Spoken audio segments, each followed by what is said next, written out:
I don't think anybody's on the conference line tonight. So. 8:11 p.m. It is February 22nd, 2022, 2022. And tonight we'll be doing session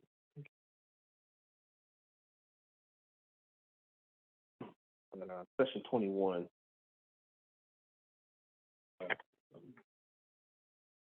We're supposed to go over lesson 22. It's actually going to be lesson 21.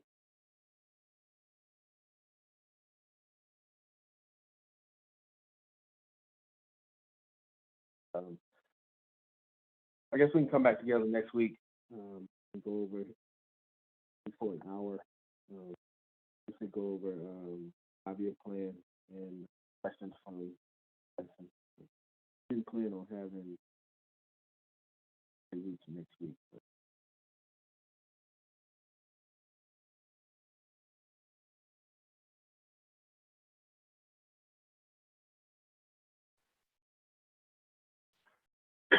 Excuse me, are you asking us a question? Or are you asking us if we want to do next week? Next week we're supposed to start.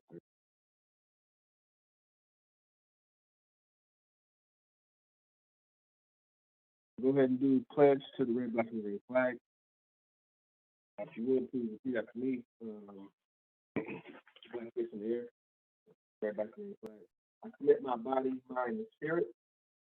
I commit my body, mind, and spirit to the protection, defense, and security. To the protection, defense, and security. Of the red, the black, and the green. Of the red, red, black, and the green. I dedicate my life to the redemption of Mother Africa.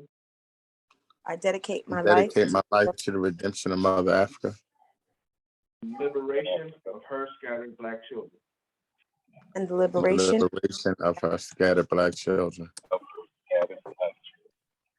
I accept for myself and my descendants. I accept for myself and my descendants. The teachings of universal African nationalism. The teachings of universal African nationalism. I promise that our children will be instilled.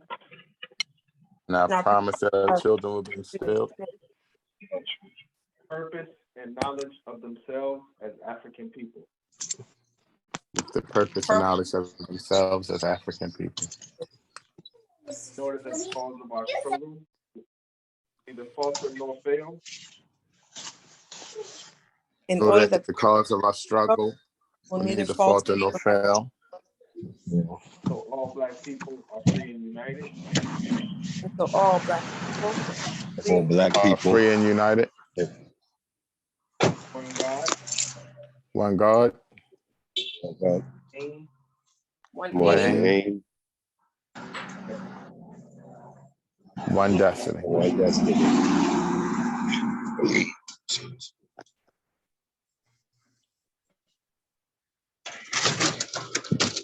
First,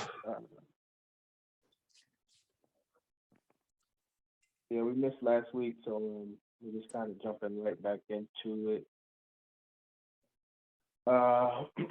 And it's 2 lessons that we had last week, so let me just come into it.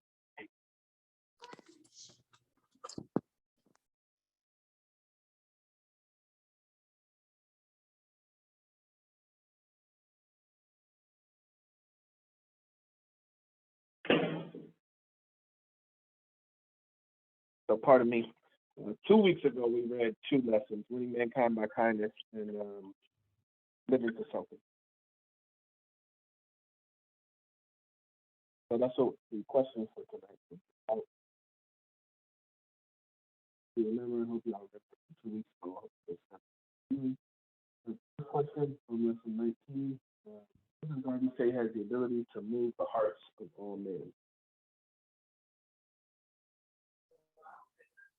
The Catholic, was it the Catholic Church? Catholic Church has the ability to move the hearts of all men. I'm gonna go with it. I think that's what it is.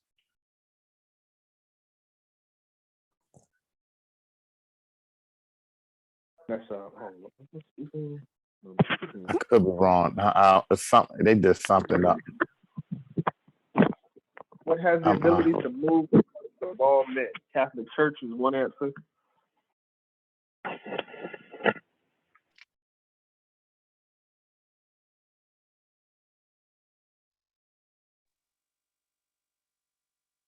All right. Greetings, First Vice President Brother Ignatius. I forgot.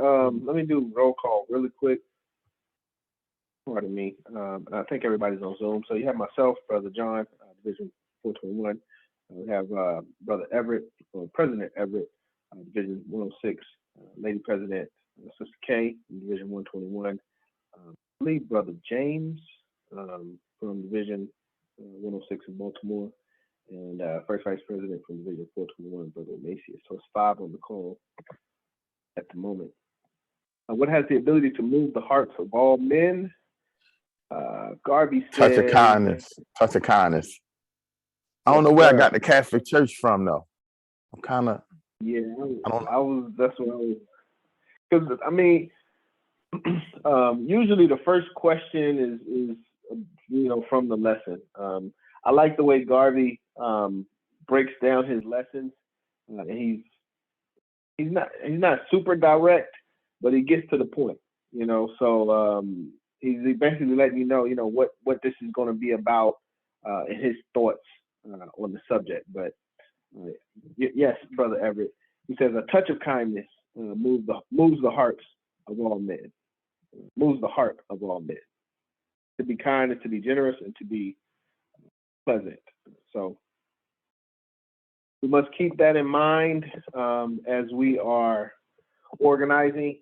And that's the funny thing about this, and the interesting balance that Garvey presents, because he teaches us, to be careful of man and how man can be wicked and naturally wicked, but he also teaches us to be kind. So yes, a touch of kindness. Questions, comments on that?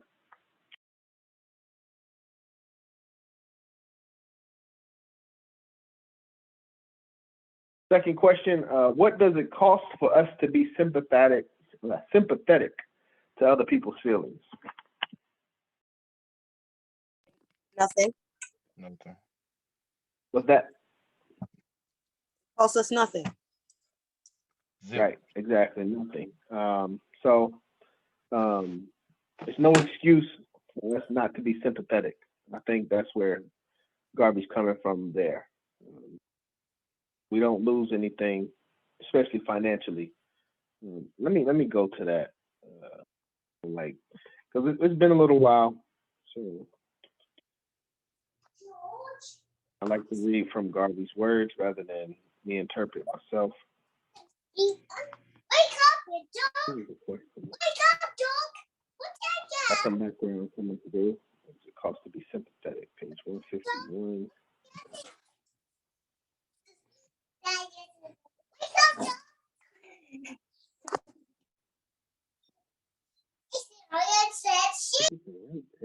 Oh, to be sympathetic and thoughtful of the other fellow's feelings may cost you nothing.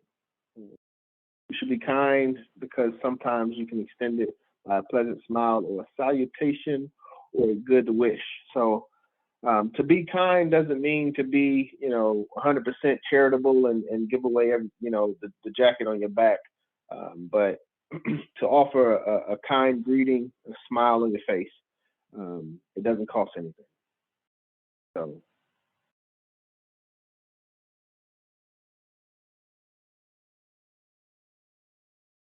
Number 3, how should we win the world to us? Should we win the world to us? I don't know the answer to this one, but I'm going to guess, I don't know. I want to guess. I'll let y'all know. Being generous and pleasant and compassionate to others. I think this is I'm thinking some form of charity. Anybody else? I say charity is how we win the world to us. I would just say consideration to others. I don't know. That probably falls under everything. Consideration to others. Garvey says, with a smile, with a hearty handshake, with a glad welcome. Let's see. Wow. Okay, same thing. Similar.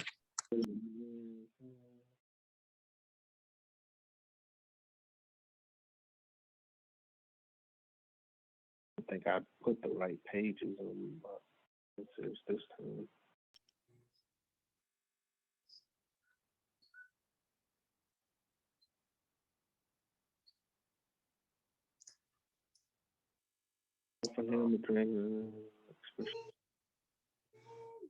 It seems like he's just elaborating more on the aspect of the.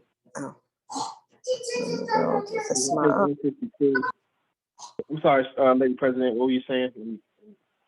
I'm sorry. I was just saying that it appeared. I see what the sentence where the exact answer is now, but I was just saying it appears in the paragraphs that were prior that he was just elaborating more on being considerate, like we said, being thoughtful and things of that nature until we got to this paragraph here where the direct answer is. Yeah. Barbie says, win the world to you with a smile, with the hearty shake of the hand, with a glad welcome. It costs very little. It costs less than an ugly stare or the fixed hand of unwelcome. So being welcome, having a welcoming spirit.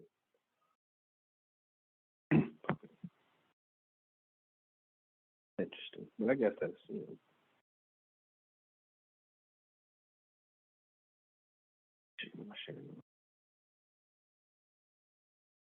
So next question, where does the money come from for the UNIA to do charity?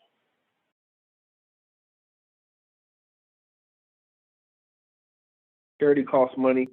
You know, everybody likes to receive charity. It's free to receive it, but it's not always free to do charity. So where should that money come from?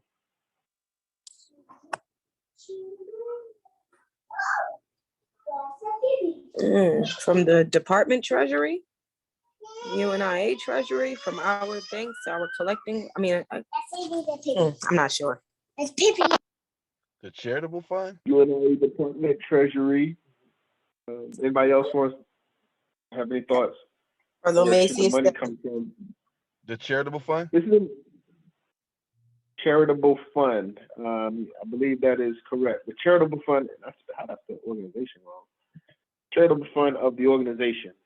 But I guess that can be considered, I mean, the treasury, well, see, and that's the thing. No, it's not specifically the treasury, because let me go to it. And I think that's one thing that is stressed here. There's a general fund, but then there's also a charitable fund. At 152. Give to them from the charitable funds of the organization. If the organization of life, give to the poor, give to them from the charitable funds of the organization. But there's a general fund, and then there's, quote unquote charitable funds.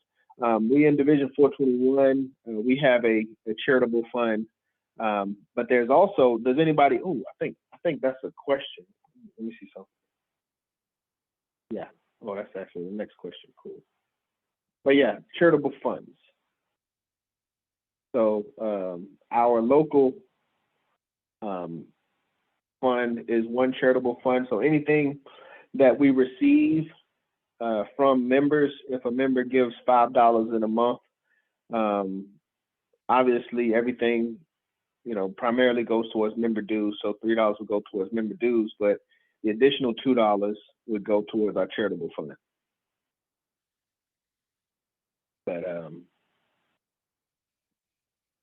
we should all have charitable funds is what I'm trying to get to.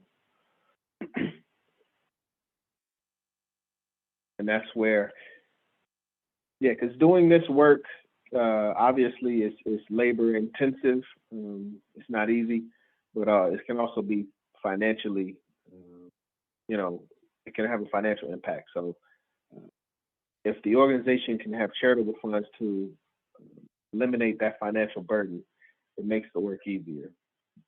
Charitable work specifically. Any questions, comments on that? charitable fund for the UNIA to do charitable work.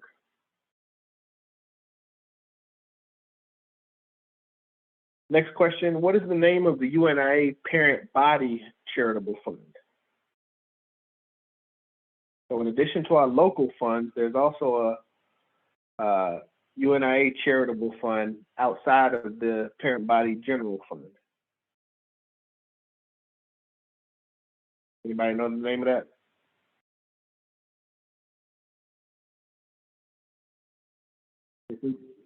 This is not in the lesson. This is something that we That's should know from the oh man, Constitution. it's called a something. Hold up. Why do I should know this? We should all know this. It's in the tip of my hand. Golly. I just was talking about this. It's the come on, you gotta be killing me. It's the whatchamacallit fund, right? The we always talking about it. We always talking about it. Oh my goodness, y'all gotta know this. Somebody help me out. Not the I know we African. got it. Is that it? Yeah, that's what I was gonna say. The African Redemption Fund. Dang, yeah, that was it. I knew it was something The like African that, yeah. Redemption Fund. Based on the Constitution, that is, our government charitable fund, primarily for, well, I'm not gonna say primarily, but for the redemption of Africans, and we've added recently Africans at home and abroad. So in addition to our local charitable funds, we all have a parent body African Redemption Fund that we should be contributing to, and hopefully at some point, we can get some charity from as well. But as a matter of fact, we're using, to my understanding, a lot of it's going towards the national headquarters. So, okay. Any questions on the UNIA parent body charitable fund?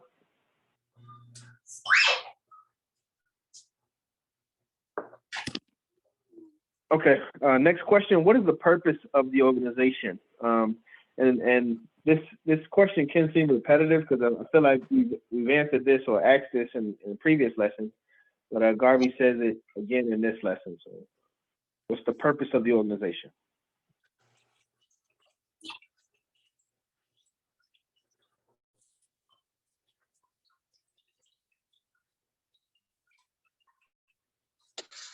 Is to build and advance the race for our own, until we are free in our own land to govern ourselves. Building to advance the race so that we are free and I think it's in homeland, but able to govern ourselves. Yes. Yes, that's when we talked about the aims and objectives, I think Garvey said the one aim is, the long-term independent sovereignty of our people, specifically in the land of Africa, in the motherland of Africa. There's a more direct, immediate purpose on the route to, the great ends, I guess.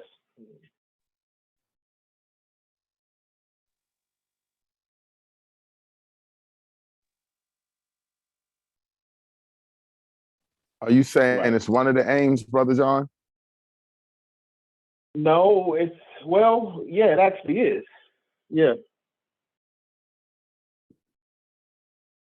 But Garvey, in this lesson, he specifically says, he uses the words, let me see, the organization is for the purpose of something.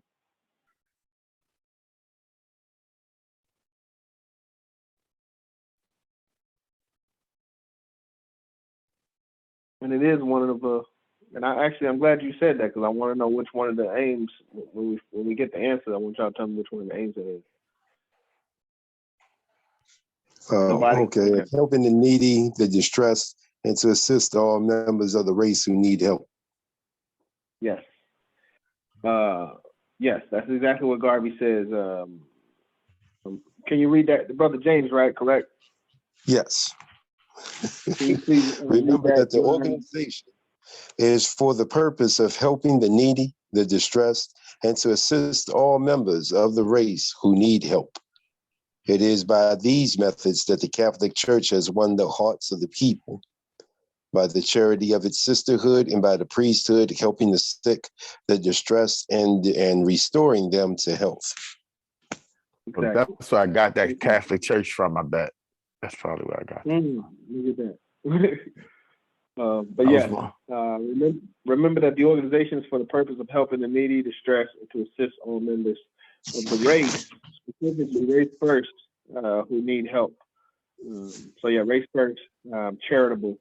But this lesson is, and that's what's interesting. I was gonna say this lesson, but these last few lessons, kindness, not necessarily commercial, but kindness and living for something, have been about charity. There was another one that was about charity as well. But so the first lessons, we were kind of learning foundational leadership qualities and things that we should be doing on a regular basis, like regular habits.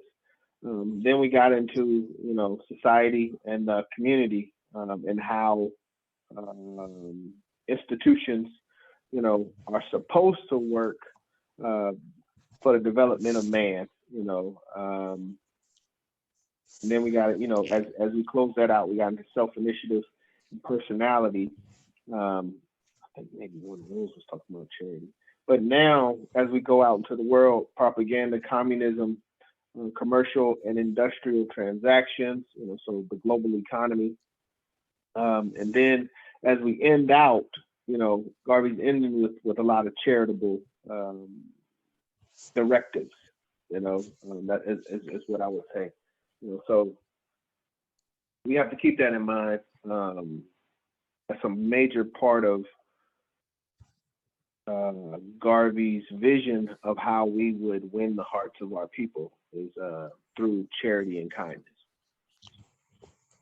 So, any questions, comments before we move forward?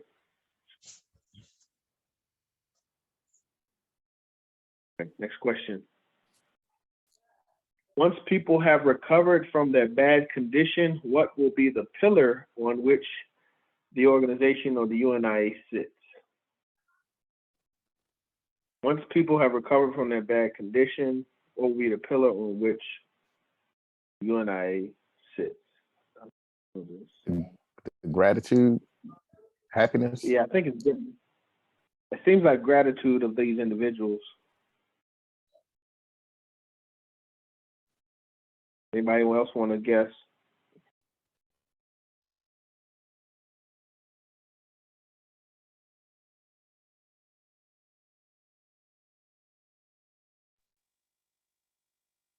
No guess.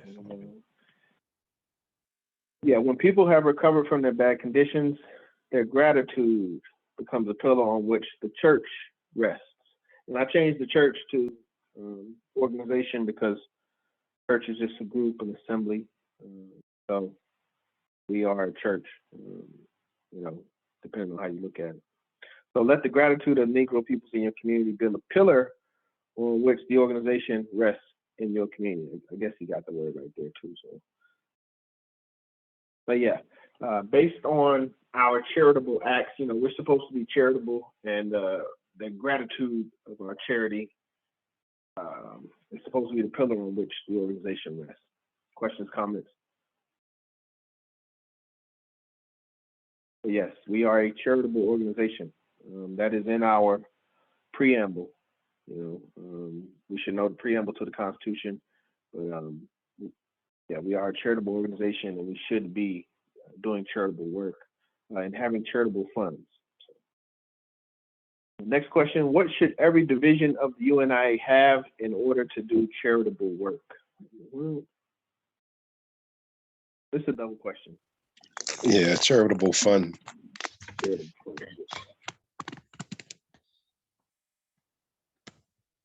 All right. If men remember you for nothing else, they will remember you for this. Your kindness. Yeah, okay. The kindly deed, the touch of sympathy that seldom comes from others. I knew it was something about character, because I've heard that before. Like, people won't necessarily remember your name, but they'll remember how they felt about you, you know? So whether they liked you or didn't like you, or bad energy or good energy, they'll remember that. Last question. What is the duty of every member of the UNIA? Important question. What is the duty of every member of the UNIA?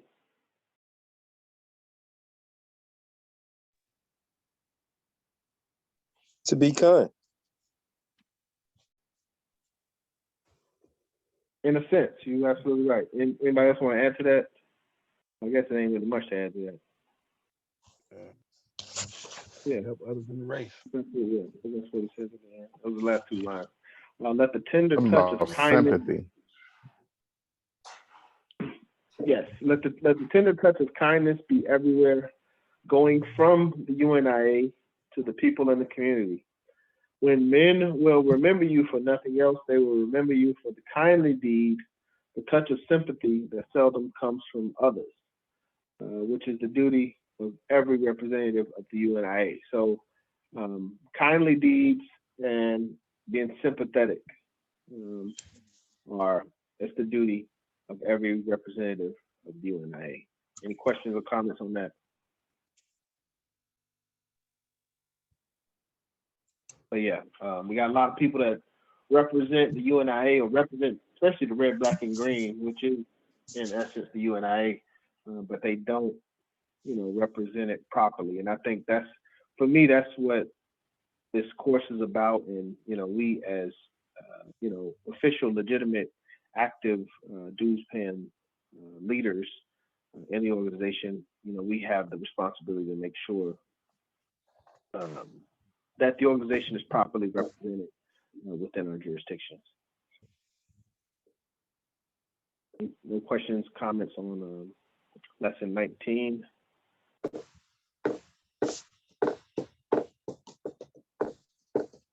All right, 8:38. We're going to lesson 20. Living for something. Very important, big lesson. All these lessons are big, but lesson 20, living for something. First question is, what does Garvey say is the purpose of life?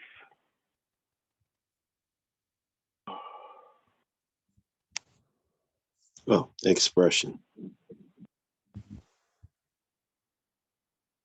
Yes. Question. Anybody else want to? I also, I don't know. You want to elaborate on that, my brother?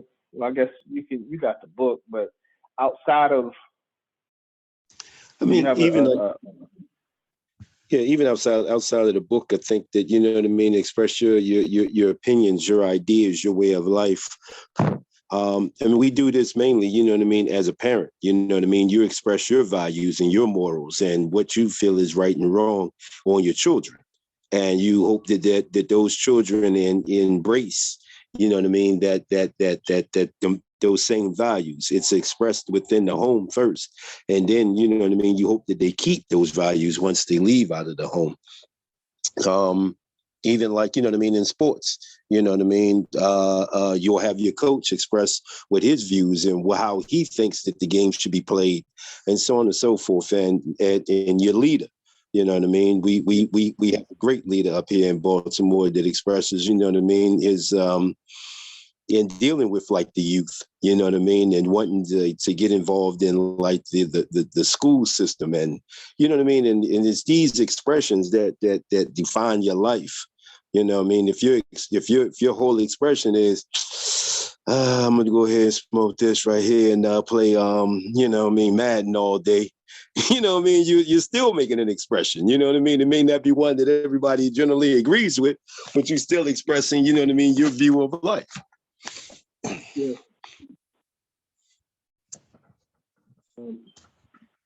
Anybody want to add to that?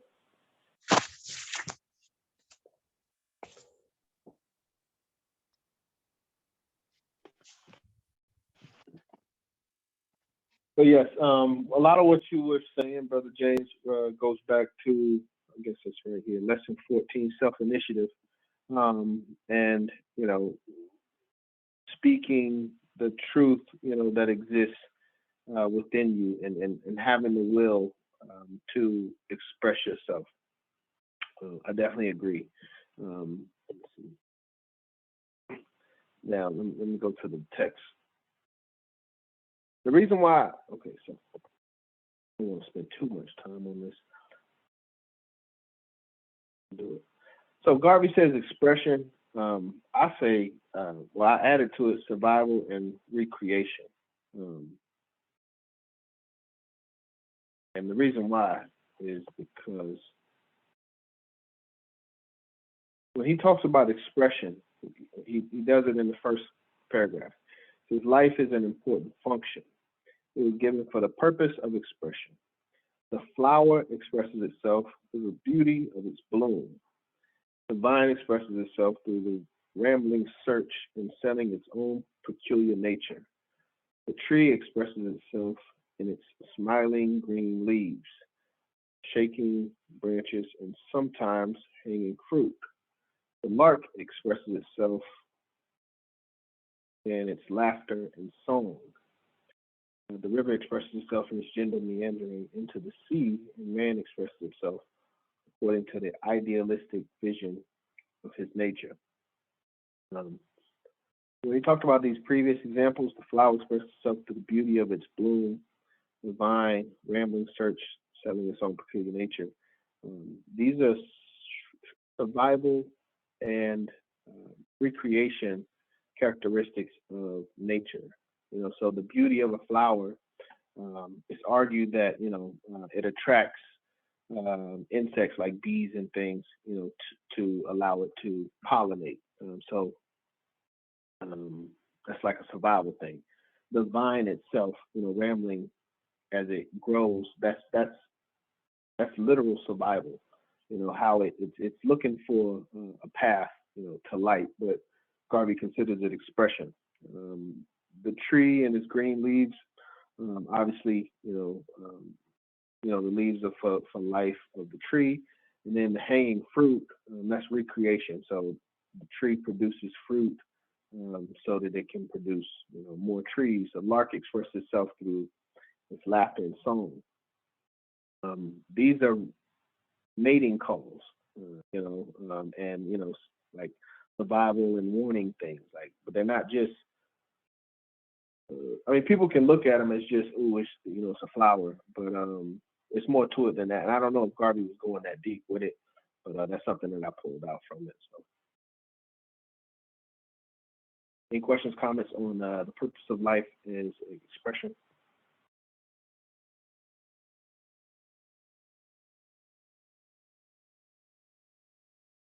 How does Garvey recommend you find your purpose?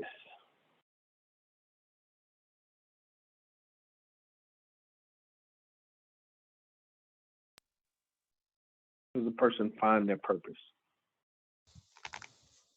Through self-exploration. Self-exploration. Yes.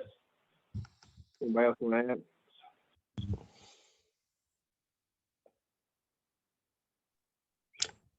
Wasn't in the earlier lesson when he was saying about even when you're looking for employment, to do a few things until you find something that you really love. And you may have to skip around or jump around until you actually find what your purpose is.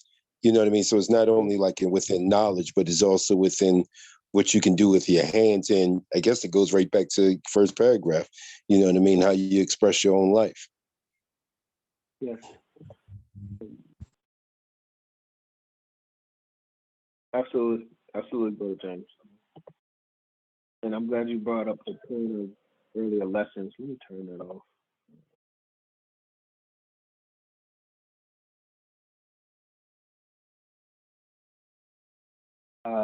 To find your purpose, you must search yourself with the knowledge of what is good and what is bad.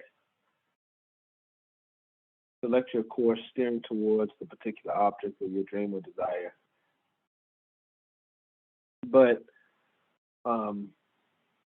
Yes, and a lot of this, Garvey earlier talked about the alignment of, the soul or the mind and the heart, and how, Christ, being an example of that alignment of, the purity of that each of us has, that God puts in us, but then we kind of like taint it with our free will. But Garvey saying, kind of go into that process of reflection and pursue that which you know to be good, and kind of stay away from that which we know to be bad. But as you continue to do that, that's where you'll find your purpose. And I kind of agree with that. But self-reflection is an excellent answer, Brother James. Any questions on how to find your purpose, or how Garvey recommends to find your purpose?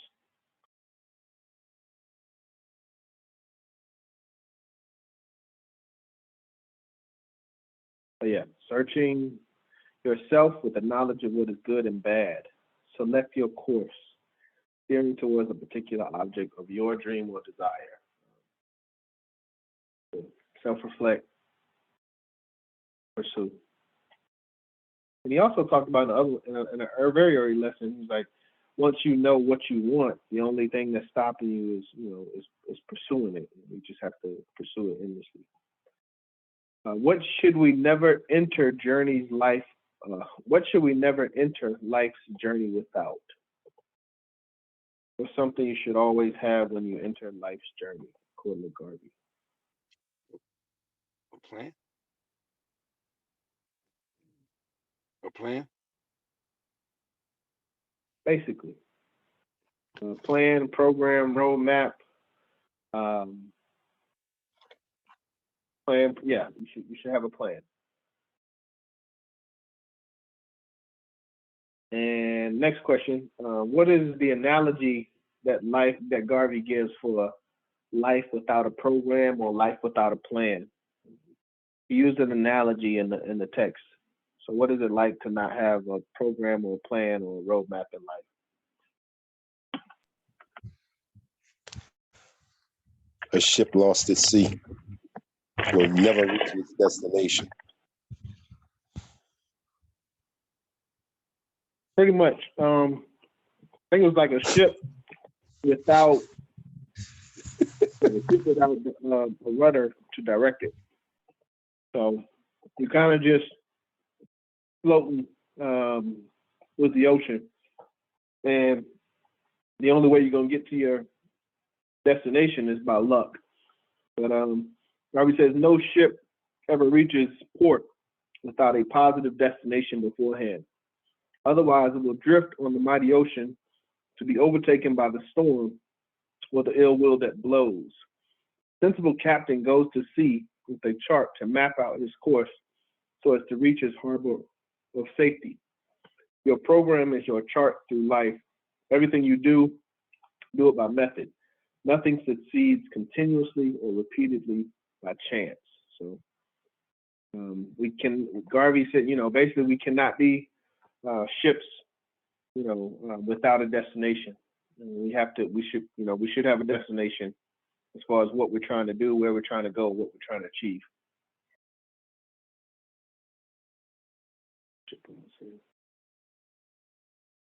Questions, comments on why we should have a program in life?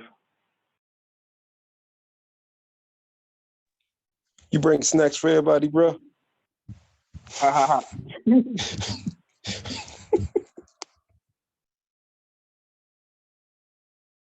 Some pistachios, but no. All right. It's my dinner snack, man. All right. Garvey says, a quote, if a thing is worth doing, what's the rest of the quote?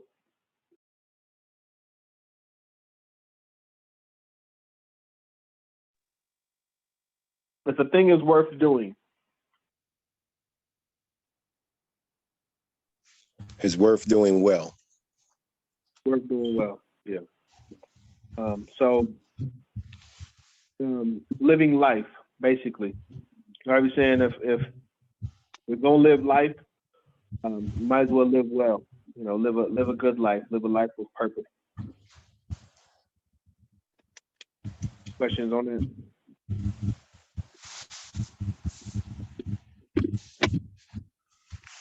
Okay. Next question. If you want to be somewhere in December, when should you start planning?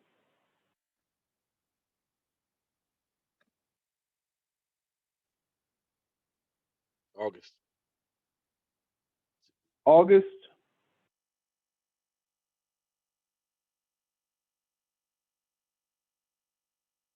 Anybody else? If you want to be somewhere in December, when should you start planning?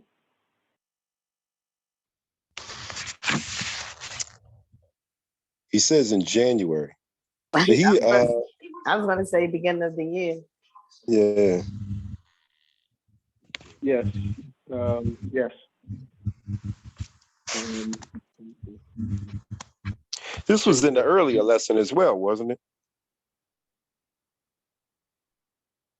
I don't About know about planning the, well, yeah, the concept of planning ahead, being prepared, is a continuous lesson. But this is just a different example or a different way of saying it.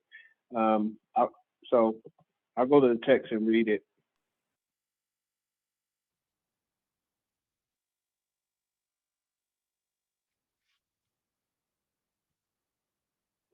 Okay. Okay, yeah, so he's talking about a specific trip. It says if you want to be 5,000 miles away in December and it costs $500, to avoid being disappointed at the last moment, start in January to think about your trip and to make arrangements for it so that when time comes, you'll be perfectly ready. Make this a practice and everything. Don't wait until the time arrives, think ahead. But the concept of being prepared, and I like this idea of specifically a year ahead. You know, we should be thinking about things a year ahead.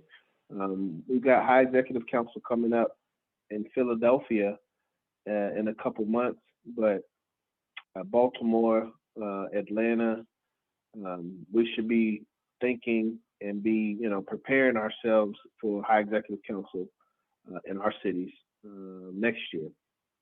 So, yeah, we should a year ahead at least to prepare for big events, so we're not disappointed at the last moment.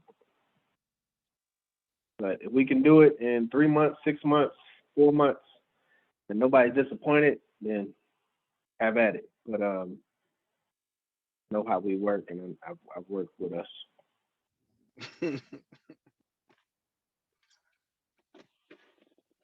Yeah, just try to eliminate any opportunity for excuses, even for yourself. All right, next question. What does it mean to live for something? What does Garvey says that it means to live for something? I remember this one. What does it mean to live for something?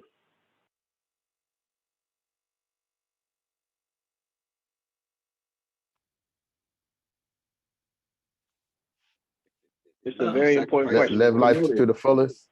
Live life to the fullest. Live life to the fullest. That's Brother Everett.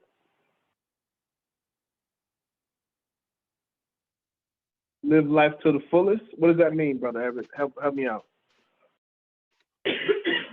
I think he was just saying that, it's kind of like the more the purpose of life. I guess he was just saying to go all in and live it. I'm not sure, actually. I just know he said live to the fullest.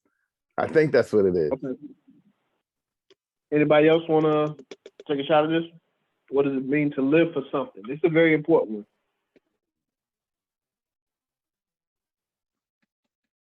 To sacrifice for something that you know is important, that you believe. Sacrificing for something you know is important? To make the necessary sacrifices. Yeah, and committing to it. Sacrificing for something you know is important and being able to make the willing sacrifice or necessary sacrifices. Right. And making the commitments to seeing it through. Okay. I don't disagree. Let me okay. What Garvey says, he says, Brother Macius, you're there, but he talks about basically living beyond yourself, you know, and having something for those that come after you. But he said, let me see. Doesn't only mean something for yourself, but something for your kith and kin and something for your race. So let me elaborate on that one. So Garvey says to live for something doesn't only mean something for yourself, but something for your kith and kin and something for your race. If a father lives for something, he ought to be able to see his children through that something, so that what he does not accomplish for himself might be accomplished for his children. And then he gives an example, but it's living beyond ourselves. Always try to look into the future. Always try to look beyond the present, following the past. But it's living beyond ourselves. Yeah, living for those that are to come. Whether it's, you know, your personal family or your race. Questions, comments on that?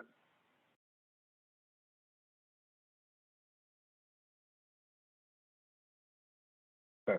So we know what it means to live for something. We know how to find purpose. It's a very important lesson.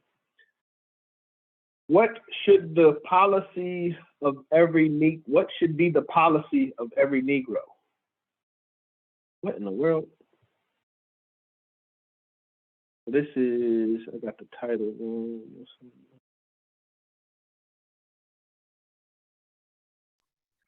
To live for something to pass down, live for something. I know, man, I'm awful. To live for something to pass down to your child. I think that's something like that. I'm glad you reminded me, because I was going to say something about charity and kindness again. But I think you're right. Anybody want to add to that?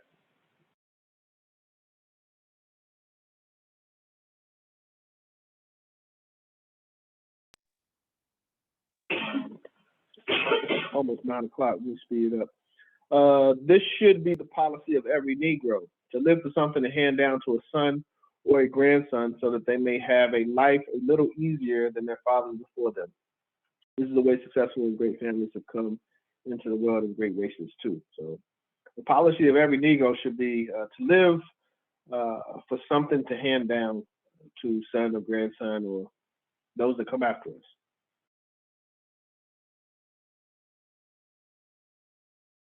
Question number 9, what is the result of things considered a, quote, waste of time? What is the result of things considered a waste of time? What kind of question? Excuse me.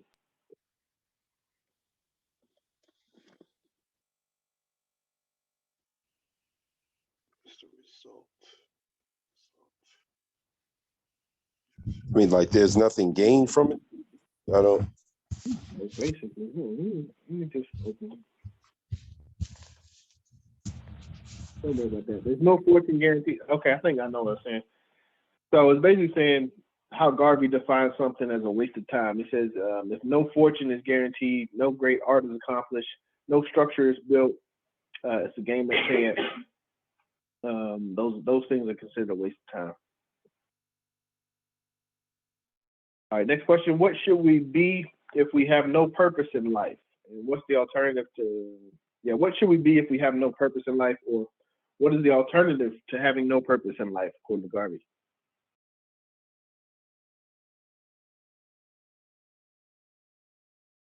We don't have any purpose in life. What should we be?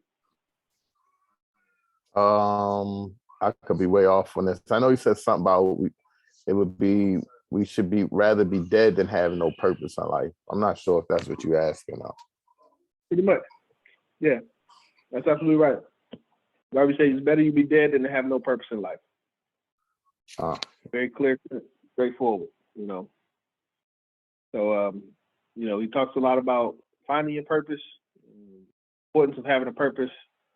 And then he basically says, you know, if you don't have a purpose, it's better you be dead. So we just want to, you know, as leaders and as representatives, we should definitely have a purpose, you know, and we, you know, we went through all of these lessons. We should have found a purpose somewhere. If not in lesson 3 itself, we should have some type of purpose. The next question, number 11, what happens when we see beauty through the eyes of the Anglo-Saxon instead of through the Negro? What happens when we see beauty through the eyes of other races? We don't appreciate our own beauty. I say we get misconceived. We get what, sister? We see things wrong. We see them from the wrong lens. Yes, pretty much. Y'all both are correct. I think he said, yeah, if you see Anglo-Saxon as beautiful, then you'll see your features as not beautiful. But he said we envision the homeliness and ugliness of our features because we are not like the Anglo-Saxon. So if we define a certain standard of beauty that's not like us, obviously, you know, that defines us as not beautiful and our features is not beautiful. So our standard of beauty and our standards of greatness have to come from ourselves and our own race. Any questions on that?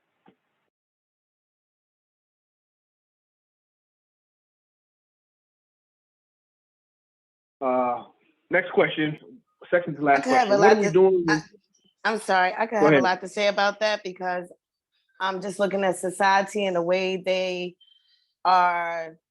way commercials are run, the way the bodies look. And, you know, they project that, I mean, at every level, even from my daughter's age 12, she's seeing the long hair, the nails and the eyelashes and the edges, as she says, I need edges. So yeah, that's one of the flaws that we have right now in our community of loving yourself and being okay with what you look like, your hair texture, a lot of that. So yeah. Thank you, Sister Narcessa, correct? Yes, yes. Good evening, everyone. Thank you. I want to ask a follow-up question to that. What's the second aim of the U.N.I.A? Does anybody know? Uplift our race. Hold on. Not exactly. Confraternity is one. Is it love? Confraternity, love? Spirit and love? Confraternity, spirit and love is number 2, right? Wait. Yeah. Number 2 is to prompt the spirit of pride and love in the race. But we are taught that we as a race, we are, you know, made by God and made perfect. And God, you know, there's nothing wrong with us. And we have an obligation to love ourselves as we've been created. So our wide nose, our thick lips, we're not supposed to run away from these things or consider ourselves, you know, ugly because we don't look like a European standard. So it's written in our foundational aims and objectives is to promote, prompt just means to promote the spirit of pride and love and to teach our people to love ourselves as God created us, as, you know, and God created us perfect. Okay. Next question. What are we doing when we are wasting time running around helping others with their problems? So when we run around helping other people with their problems, what are we doing specifically to our race? Leaving our problems to fester or grow. Leaving our problems to fester or grow, in a sense, yes. Anybody else want to add?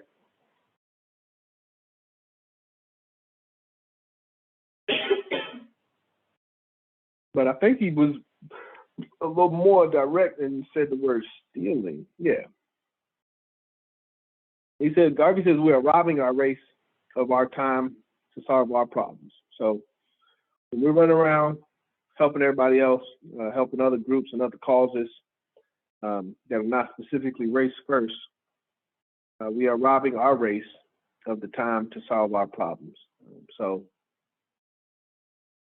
you know, it's a double negative, you know, like race first. You ain't doing race first work.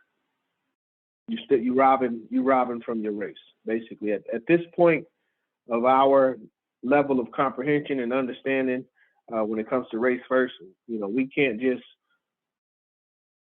go out and do charitable work with other races and not taking care of home. So, we have an obligation to make sure we take care of race first. Questions, comments?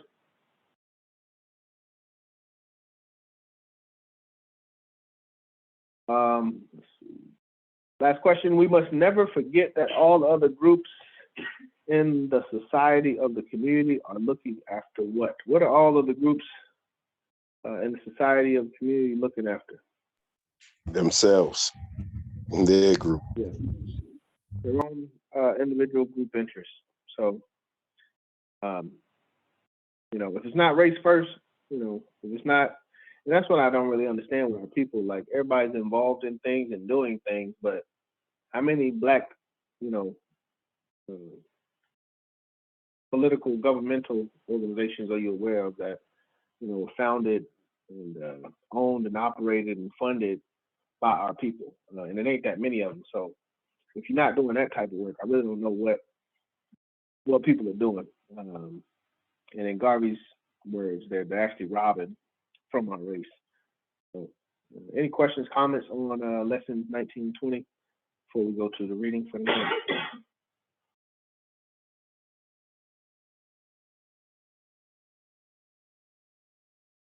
Yeah, everybody's out for their own individual group interests. We got to organize our people and establish our interests. Make sure our interests are addressed. Brother Macy's, are you able to read this evening? We got a lot reading tonight in lesson 21.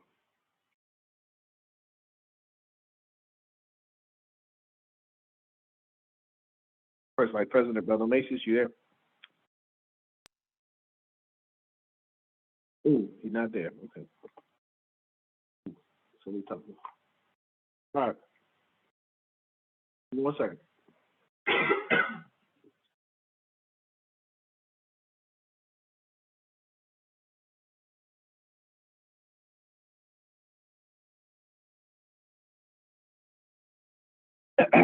I think this is appropriate. Yeah, it's appropriate to do it this way. I think this is a good culmination lesson. The 5-year plan, that's something we're supposed to be discussing like on the parent body level. We're trying to like execute it on the division level. And we could probably discuss that next week. How we can modernize that, you know, modernize the 5-year plan. But I think this history of the UNIA lesson is a great culmination to this course. I wish more Division 421 officers specifically were here to hear this lesson because it answers a lot of the questions that people have about the UNIA and about, you know, what we should be doing today and how we can move forward, and the priorities, you know, establishes the priorities on what's important and how to learn the UNIA and how to teach the UNIA. And I think that's something that we all should know as quote unquote representatives of the organization. We should know the proper way to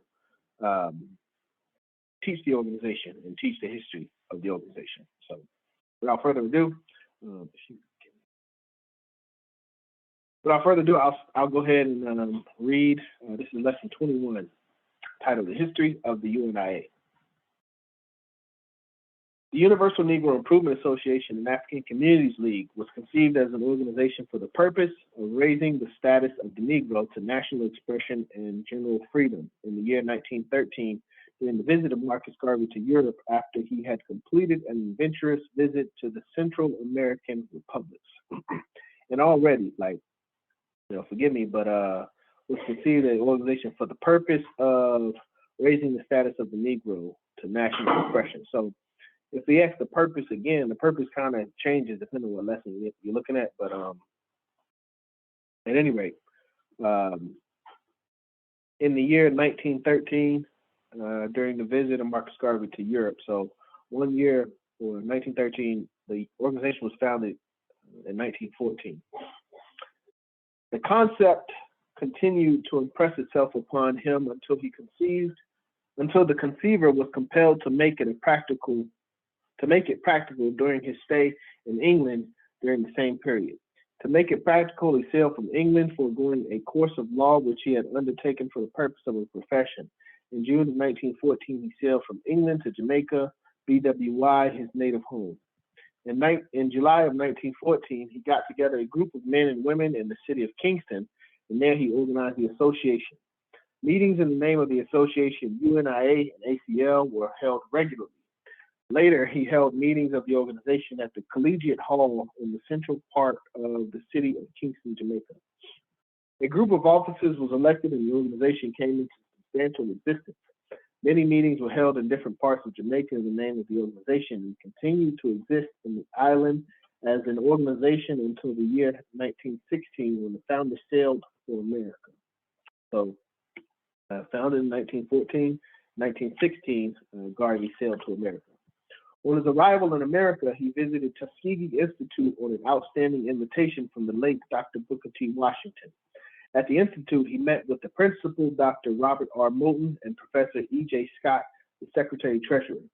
He discussed with them the purpose of the organization, which was similar to the present aims and objects of the organization, which have been written into the UNIA Constitution.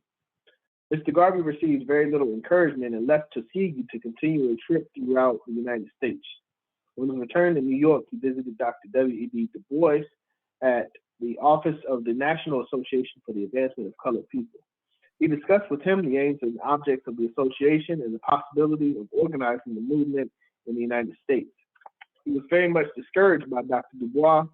He undertook to organize on his own account in Harlem by first speaking on the streets, principally Lenox Avenue, during week evenings and inviting his listeners to attend Sunday meetings at Lafayette Hall at 129th Street and 7th Avenue. The meetings at Lafayette Hall grew rapidly in membership, with occasional overflowing mass meetings held at the Palace Casino at 135th Street and 5th Avenue. After Lafayette Hall became too small to accommodate the growing membership meetings, the Palace Casino was secured for regular mass meetings, and offices were established on the premises above what was then known as the Crescent Theater at 135th Street. Couple things. I don't know if everybody's aware, but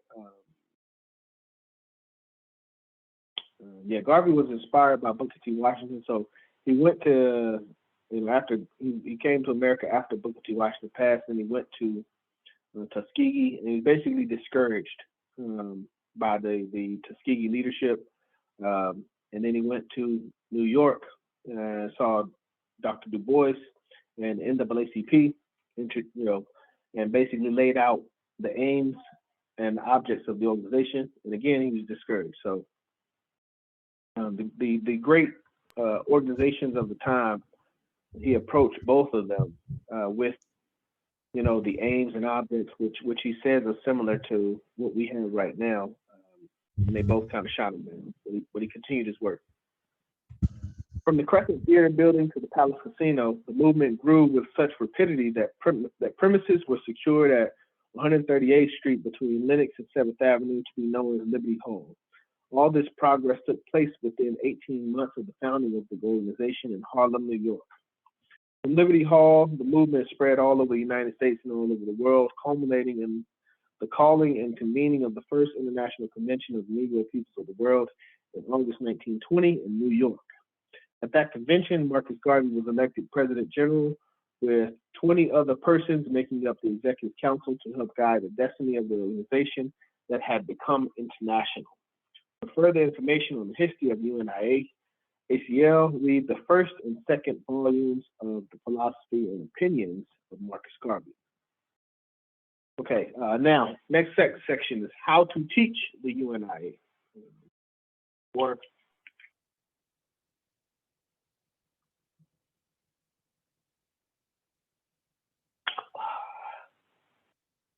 Okay. How to teach the UNIA. We should all know this. We should all be taking notes or mental notes at least.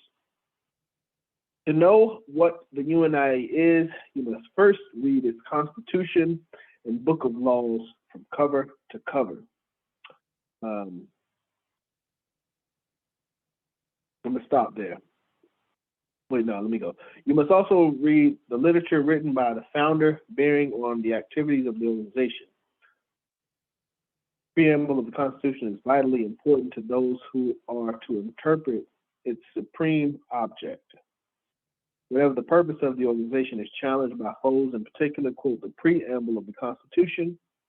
This should be done especially when the organization's enemies assail it before a court of law or before governmental authorities. Is everybody aware of, is everybody aware of the Constitution and the updated Constitution? Combined Constitution from 2020. Yes. The new copies, yes. So that's what Garvey's talking about. In order for us to know the UNIA, we must first read the Constitution and Book of Laws. That's one book. So the Constitution and bylaws or general laws. I don't know what the section is actually called, but that is the Constitution. But we should read that from cover to cover. Also read the literature written by the founder bearing on the activities of the organization. I think that is, for me, I get philosophies and opinions. I'm sure there's some other stuff in there, but philosophies and opinions are speeches by Garvey during the time, when he was alive, obviously, but growing the organization and promoting what the organization stood for. And then finally, it talks about the preamble of the Constitution. I've heard, we're supposed to use this like as a recruiting tool, the preamble, but also as a defense tool. And that's what he talks about at the end. This should be done especially when the organization's enemies assail it before a court of law or before governmental authorities. So if anybody tries to misrepresent the UNIA or say that we're a terrorist organization or a hateful group, we go directly to the preamble. It talks about us being a charitable, humanitarian, educational, so forth and so on. We should all memorize it, but I haven't memorized it. So but that's what it's for. All right. The preamble was written especially for the purpose of winning the sympathy and support of alien races, where the other objects of the association are being threatened by hostility. UNIA and ACL was intended as one organization to carry out all the aims and objects of the Constitution, but the laws of the states in which the organization operates separate. Organization operates separate. Wait, we'll do this again. UNIA and ACL was intended as the organization to carry out all the aims and objects of the Constitution, but the laws of the states in which the organization operates separate the functions of friendly and fraternal organizations from those of business organizations.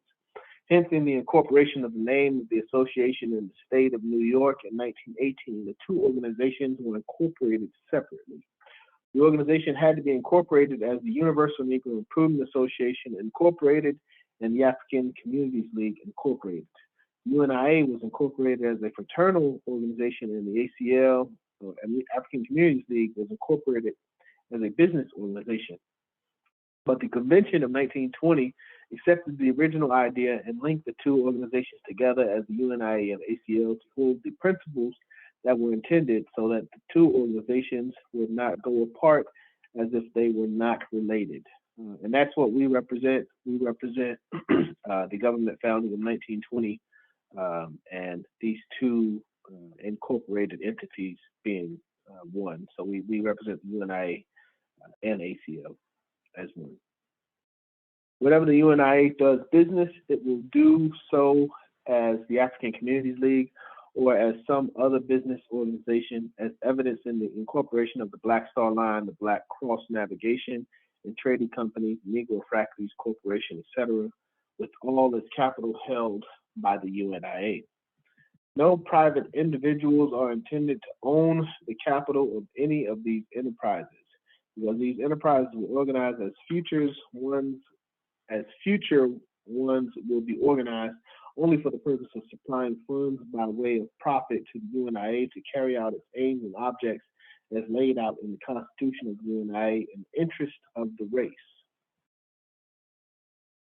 All subordinate companies of a business nature must be controlled by the UNIA to enable it to carry out the aims and objects of the UNIA and to comply with the laws of the representative states. Membership in the UNIA is divided into two kinds. The active member, who joins as a division or branch of the association and pays the regular dues according to the Constitution and bylaws of the organization. An active member has claims through his or her division to all benefits. All Negroes are considered ordinary members by virtue of their race. Charity may be dispensed to ordinary members if it is available and they can prove need. The association is supposed to maintain an interest in every Negro, irrespective of his nationality or his condition, as long as he has not been proved a traitor to the race and outlawed as such. All the properties of the UNIA and associate business corporations, companies, or enterprises are held in trust for the Negro race in the relationship of the race through the active membership in the organization as explained above. The accumulated wealth and property of the organization must be handed down from generation to generation as the property of the Negro race through the UNIA, because it is held in trust to be given back to those who need it, as the occasion may demand. Always give a receipt for money received in connection with the UNIA. Always keep proper records and always have a duplicate for your protection. If you receive money from people in the name of the organization and do not give a receipt, you can bet they will investigate for the purpose of trapping you, and then your name will be dead if there is any delinquency. When you attend a meeting of the UNIA as a representative, you are to receive money for the parent body. Always let that money be received first on the records of the local division through its officers, from whom you are raising it for the parent body for a particular purpose, so that when an account is to be made, the local records will support your report to the parent body. Whenever you visit a division of the organization as an official representative of the parent body, you are the superior officer. You shall see that all things are conducted in the proper way in your presence in accordance with the Constitution. When visiting a division, always make your visit profitable both to the division and to the parent body. Never create a loss or a tax on the local division by your visit. Every visit you make to a division should be an opportunity for you to enroll new members for that division and to increase the enthusiasm of the local members for the organization. Planning a visit to a division, whether it is a regular visit or otherwise, always inform the president and the secretary, respectively, and get them to make the necessary local announcements as to give you an extraordinary attendance of people and members so that you may have an opportunity to increase the local membership. Your visits are always an asset to the division. They will always invite you outside of your regular visitations to come among them.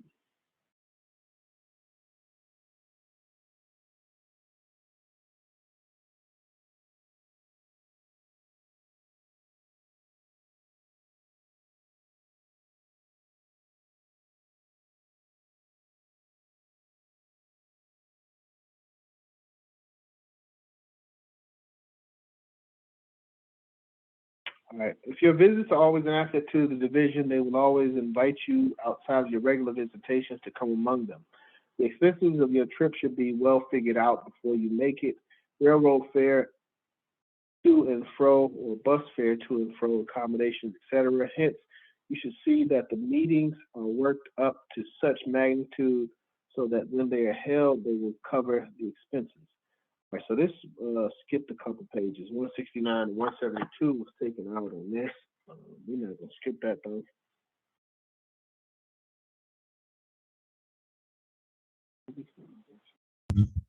I have 169. I got it to yeah. I'm gonna just go to 9:30 and see what we get. So, cover. Hence, you should see that the meetings are worked up to such magnitude that when they are held, they will cover these expenses. When you visit a division in your territory, your financial records should not be only from the division, but you should seek to use that time that you are in the community to get support from individuals and to do work for the association, thereby killing two birds with the same stone. You should always observe the proper form opening and closing a meeting, as well as the proper form for conducting the meetings of the association.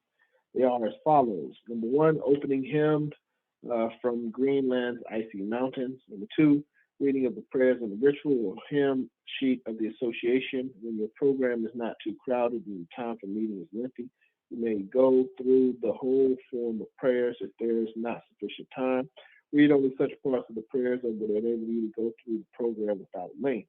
Number three, after the prayer, sing either Shine on Eternal Light or O Africa Awaken, then go into the rest of the program. We will close the program, close with the prayer of the association for the purpose, and sing the African national anthem. At Division 421, we just do the pledge to the flag, but I guess there are formalities to our meetings, and we should be holding true to these, I guess you can call them rituals or whatever, but that's why we always have the pledge in the beginning. We have the motto at the end, but there should be some form of a ritual, some form of process in our meetings. Whenever your object is to raise financial assistance or collection for the parent body or for the local division, let the raising of the same come in the middle of the program after your most emphatic speech of the day is delivered, whether it's be delivered by yourself or by somebody else. If you have things to dispose of for the organization or others to help, or if you have things to dispose of for the association or other help to get, this must come after the main collection. If you are the person appealing for the collection, you must do so with steady emphasis and a properly worded appeal. This must never be done half-heartedly because it will bring half-hearted results. If you are raising a collection for the parent body at a meeting, see to it that it has been properly accounted for after it is taken up. Make sure that it is not mixed up with the funds of the local division. When visiting a division, you are always the guest of that division. The president presides and then introduces you. If it is a special business meeting where you have been called in to regulate the affairs of the division, you will take the chair as a representative of the parent body and conduct the meeting accordingly and restore order, and then hand the meeting back to the president or the responsible officer of the division. Hand back to the president of the officer of the division. When a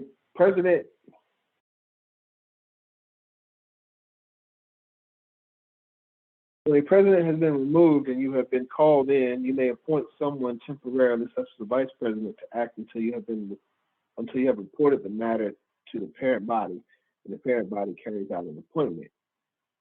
If there happen to be factions in the division and you are called in to straighten out their affairs, never take up residence at the home of either side. Seek independent lodging until you have disposed of the matter. Otherwise, you will have the prejudice against you for taking sides.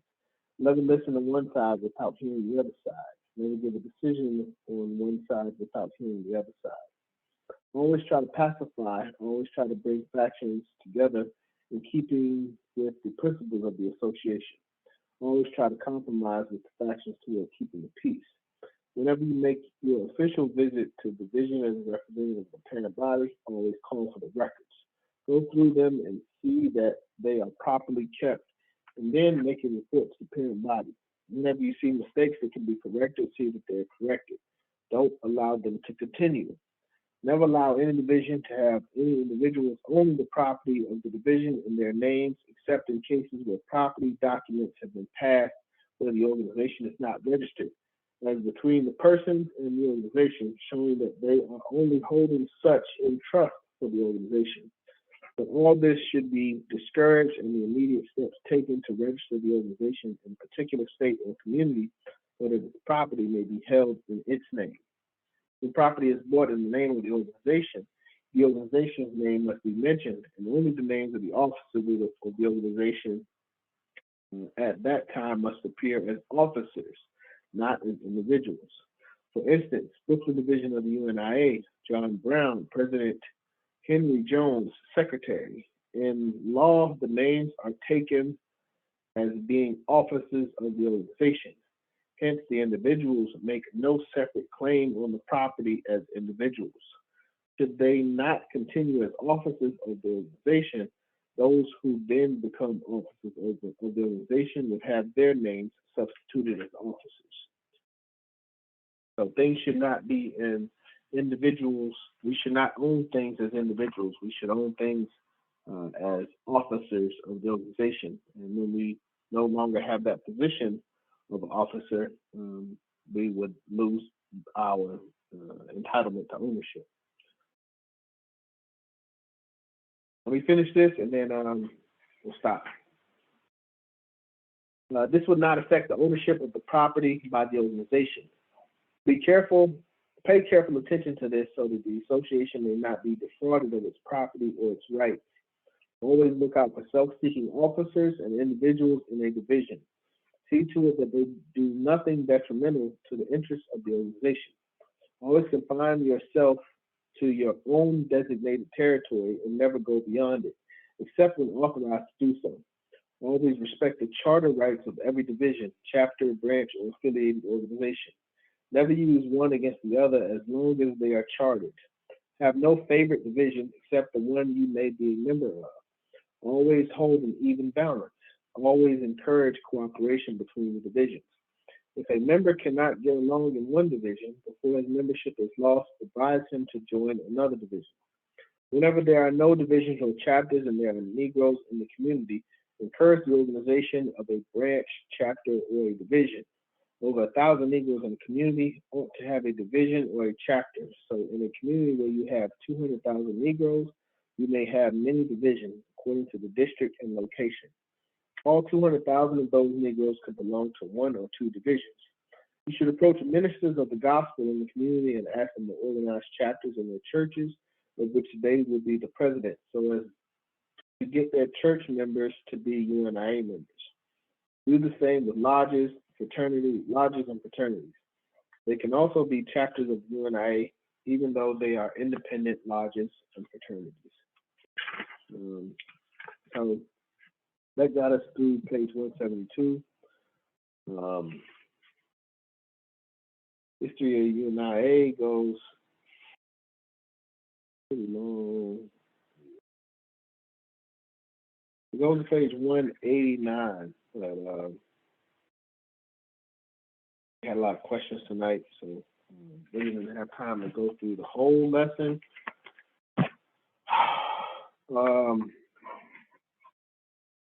But yeah, we'll have questions. I hope y'all should have access to the reading. But we'll have questions next week on history of the UNIA. And we'll talk about an exam at that point. That's all I really got for tonight. I'll open the floor if any questions are coming.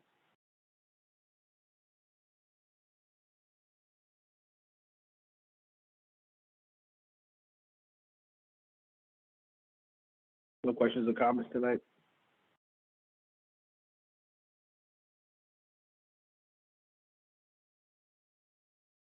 All right, so let me see if this is yeah, like I said, I didn't plan on doing. We'll get back together next week. It'll probably be a short. I'm expecting it to be a short group class or whatever, but just to kind of catch up for last week and any final discussions as far as a schedule for exam. We're talking about trying to possibly have some type of presentation at High Executive Council. So we want to do that. I need to the exam sometime in March, probably mid-March. If there's no questions, well, going, I guess last call, questions, comments before we move to close. Hey, I'm Brother John, Lady President, Sister K. What's the actual date of the HEC again? That's the 14th through the 16th.